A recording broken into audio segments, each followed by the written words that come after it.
They say certain dates act like mirrors, reflecting exactly where you are in your spiritual evolution. October 11th is one of those mirrors.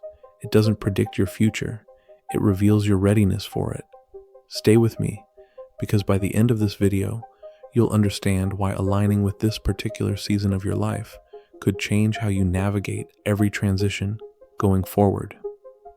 The quiet pull of divine timing. You ever notice how certain moments just seem to show up right when you need them most, even though you didn't realize you were waiting? It's like life drops a quiet hint, just subtle enough that you almost miss it. A job rejection that stings at first, but months later, you find yourself in something that fits so naturally, you can't imagine anything else. A canceled trip that ends up being the reason you meet someone who changes your perspective completely. These moments don't feel random, but they don't announce themselves either. They arrive in whispers, in unexpected turns, in what many call divine timing. Now, divine timing isn't about luck or superstition. It's not the universe playing games or granting wishes based on good behavior. It's more like a rhythm, one that's always been there, guiding growth without forcing it. Everything in nature follows this rhythm. Trees don't rush to bloom, tides don't argue with the moon, and migrations happen long before weather forecasts appear. There's an intelligence in that flow, a natural agreement with time itself. And that same rhythm operates in us too, though we often only sense it in hindsight. The tricky part is how easy it is to mistake waiting for wasting time. Humans like control. We want to plan outcomes, schedule clarity, know exactly when and how things will happen. But the deeper you look, the more you see that life doesn't always respond to deadlines. It responds to readiness. So maybe the question isn't whether things are random or planned. Maybe it's whether we've trained ourselves to listen for the right timing. Think of someone who spends years chasing a dream, only to have it fall apart right before it's supposed to happen. At first, that feels like failure, but later, they discover it wasn't the dream that needed changing. It was the version of themselves that was chasing it. The missed moment wasn't punishment, it was redirection, a quiet pause that allowed the pieces to line up in ways they couldn't before. October 11th carries that kind of energy. It's an in-between day, resting on the edge of endings and beginnings. Not loud, not celebratory. Just a subtle pulse reminding you, something is shifting, even if it's not visible yet. If you think about it, everything around you honors timing. Migration patterns move in waves that stretch across continents. Ocean tides breathe according to the moon's pull. Even the equinox marks a balance point between light and dark, showing how the planet recalibrates itself. None of these forces rush. They simply respond to signals: temperature, pressure, gravitational pull. The same thing happens on a spiritual level. You sense an urge to move, change, or release something, not because it's convenient, but because deep down you recognize it's time. That's the beauty of divine timing. It's not about getting what you want right away. It's about becoming ready for what really aligns with you. It teaches patience in a way control never could. When you stop pushing against the current, you start noticing that preparation has been quietly happening all along. Maybe that's why you're watching this today. Maybe this video found you exactly when you needed the reminder that waiting doesn't mean nothing's happening. It means something is aligning. It's a lot like tuning an old radio. You twist the dial, static fills the room, and for a moment, nothing makes sense. Then, with one small adjustment, a clear signal cuts through. The message was always there. You just had to find the right frequency. That's what awareness does. It fine-tunes you to your own timing. It reveals what you were too distracted to hear. So when you think about October 11th, don't get caught up in the date itself. Dates, after all, are human inventions, ways to measure something timeless. What gives this moment meaning is how it mirrors your soul's readiness. The shift isn't happening to you, it's happening through you. And maybe this exact day, this exact moment, is simply proof that you've reached a new level of clarity, one where you no longer force life to move faster, but allow it to unfold exactly as it should. The season between what was and what will be. Have you ever felt that invisible line between what used to be and what's just beginning? Not the kind that comes with fireworks or big announcements, but the quiet kind, where you wake up one day and realize that something about you has already shifted. It's strange, right? There's no grand moment that tells you the last chapter ended, yet somewhere deep down, you can feel that it did. October 11th carries that same sort of threshold energy. It's not about endings in the dramatic sense. It's more about subtle closure, the acknowledgement that a certain rhythm of your life has completed its arc. Transformation doesn't usually feel like transformation while it's happening. It unfolds slowly, stretched across days that seem ordinary until you look back and notice the pattern. Growth is like that. It happens between moments you don't think matter. You might think nothing's changing, but inside, small shifts are adding up. The person you were even 6 months ago would handle today differently. That's evolution, disguised as everyday life. A lot of the time, we resist that natural flow because endings make us uneasy. They remind us of what we lose, not what we gain. That resistance creates tension, like holding your breath in the middle of a conversation that really needs to happen. Letting go feels too final, so we cling, sometimes to habits, sometimes to dreams that have already done their job. But here's the thing. Closure isn't always about cutting ties. Sometimes it's about completion, realizing you've learned what that season came to teach you. Think about the trees this time of year. They release their leaves, not from sadness, but from instinct. Each leaf has done its part.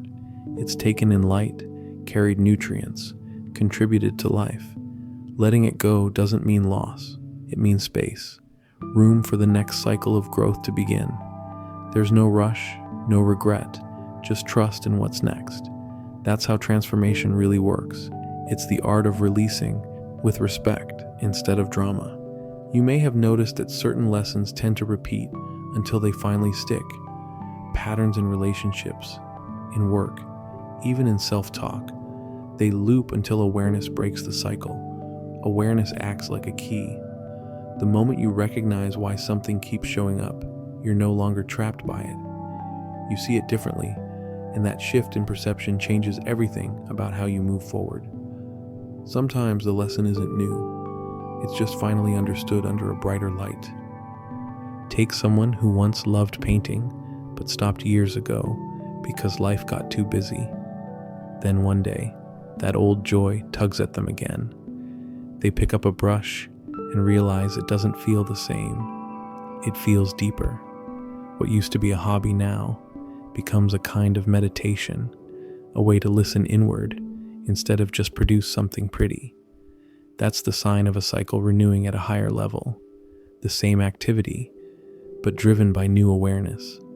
It proves transformation doesn't always replace what came before. It refines it. There's a quiet difference between closing a chapter because you're afraid to stay versus closing it because you're ready to grow. Fear closes doors in defense. Faith closes them in gratitude. The energy feels completely different. When fear guides an ending, it drags resistance behind it. When faith guides one, there's softness, even if there's still sadness. You release, not because it's easy, but because you trust yourself enough to walk into what's next. Maybe you've been sensing that in your own life right now, that subtle awareness that you're standing at the edge of something. You might not have a clear picture of what's coming, but you can feel that space forming, the way the air feels right before the season changes. You're not waiting at the gate of your next chapter. You're already stepping through it, even if your mind hasn't caught up yet. And that's where the real power lies. Transformation doesn't announce itself. It happens quietly, through decisions that grow lighter, thoughts that grow clearer, moments that feel more aligned than they used to. So what if October 11th isn't about fate at all? What if this day, this exact crossing point, is really about joining time instead of chasing it, about participating with the flow rather than resisting it? Maybe it's an invitation to realize that growth isn't an event. It's a relationship with every moment that asks you to wake up just a little more. Portals of change and the resonance of readiness. You ever notice how some days just feel different? The air feels thicker somehow, and even the smallest moments seem charged with a strange tension, like time itself is paying attention. You can't quite explain it, but deep down, you sense something turning. A subtle nudge that says, "Pay attention. This matters." People sometimes call these moments portals, but not in a fantasy sense. It's more like the energy of certain days lines up in a way that pulls things to the surface. Suddenly you're more aware, more reflective, maybe even more honest about where you are and what you want next. Throughout history, people have marked these moments deliberately. Ancient cultures didn't see time as flat.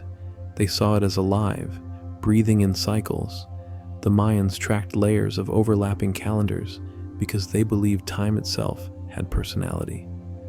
Lunar cycles guided rituals, planting, and healing work because the moon's rhythm wasn't just about light, it was about readiness. Even the solstices weren't simply about seasons changing, they were checkpoints, times to look inward and recalibrate before the next stretch began. These systems weren't superstition, they were structure. People recognized that certain windows carried unique energy, the kind that asked for reflection before action. Of course, to a skeptic, that might sound poetic, but random. After all, a date is just a number on a page, right? But meaning doesn't live in the date, it lives in attention. When enough people believe a day carries weight, energy gathers around it.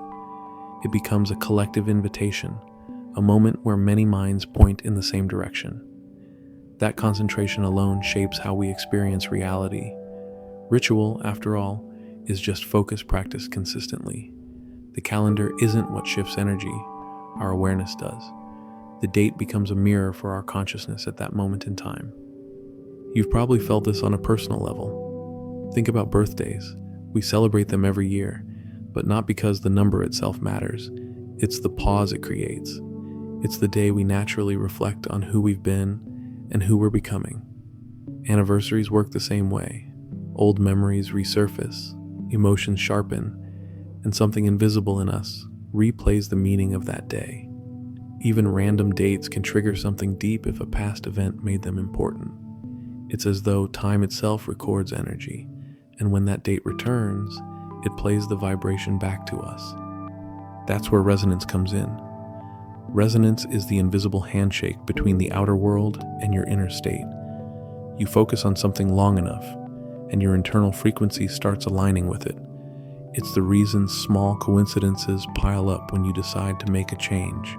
Suddenly, everything seems to respond to your new intention. Science brushes against this idea in its own way. In quantum experiments, observation affects outcome. In psychology, attention shapes perception. What we look at changes how we see, and what we see reinforces what we believe. Meaning, once given attention, becomes magnetic. So when we talk about October 11th, we're not talking about magic in the sky. We're talking about synchronicity between readiness and awareness. On days like this, the energy seems to amplify reflection, the world slowing down just enough for you to notice the adjustments you've already made. Maybe it's collective, maybe it's cosmic, but either way it works because you're tuned to notice it. The timing matches your internal rhythm, and that recognition becomes the portal itself. This day isn't about the number 11 or the month of October. It's about the harmony between your quiet changes and the world's quiet rhythm. You might not feel fireworks or sudden clarity. Often, the shift shows up more like a whisper, a decision you finally make, a thought that keeps returning, a calm confidence that wasn't there last month. That's resonance too. External signs only echo what's already stirring inside. The universe doesn't hand you transformation, it mirrors it. October 11th is that mirror, reflecting not fate, but readiness. So maybe the real power in this day isn't prediction, it's participation. You're not waiting for something to appear. You're stepping into a frequency that's already calling your name. Treat today less like a marker of time and more like an answer to it. Let it remind you that alignment isn't about chasing perfection. It's about meeting the moment fully, wherever you are. Because what begins now isn't just another chapter. It's you, consciously engaging with your own evolution, ready to meet the version of yourself that time has been quietly preparing all along. Every real change begins the moment awareness meets readiness, not when a calendar flips or a date arrives. Growth doesn't depend on the clock. It depends on where your attention lands. So step into this next phase with quiet curiosity instead of heavy expectation. Trust that alignment does more than control ever could. Let each day reveal what you're ready to see, one quiet realization at a time. If this moment found you now, it's because it needed to. Because what's beginning isn't forced, rushed, or random. It's unfolding exactly as it's meant to, in perfect rhythm with where you are.